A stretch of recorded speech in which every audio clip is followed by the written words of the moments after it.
Club continue to inch, and do I mean inch their way to a world record. The group is attempting to play continuously for 60 hours, and somebody actually remarked at midnight last night, "Oh, we've only got 45 to go." There is a method to the madness. The same club once held the world mark of 46 hours straight until another group beat it by 4 last summer. They figure, we hit 60, it'll be safe for a while. As you can imagine, substitutions are rather liberal. They'll approach the record by tomorrow morning. We'll let you know if they get it.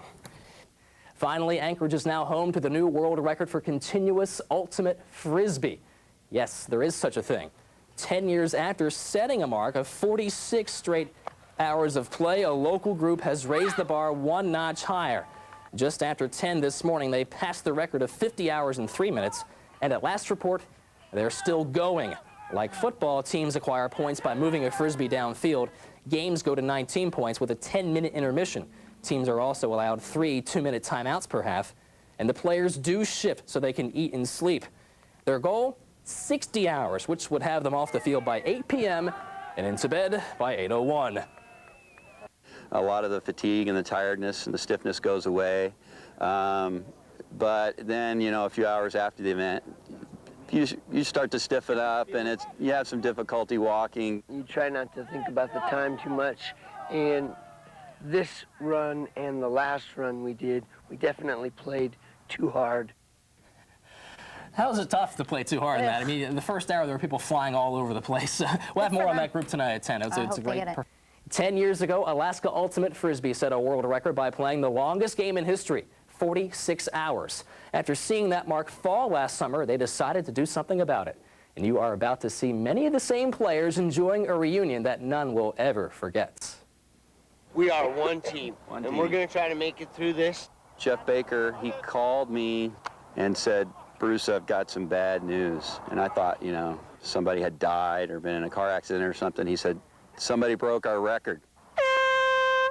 That launched a 60-hour quest to make the Alaska Ultimate Club the ultimate team. In such an endeavor, it's not whether you win or lose, it's how you play the game. And play the game, and play the game. I was like, oh, I don't know if I can do that. It's kind of a lot of time. Everyone I've talked to that's not from Alaska, how are you going to do that? And then, of course, oh, you've got the midnight sun. 14 hours after the first toss, technically sound play took a backseat. Rotating players maximize precious moments of nourishment. But just a little peanut butter and jelly on a bagel gets you by.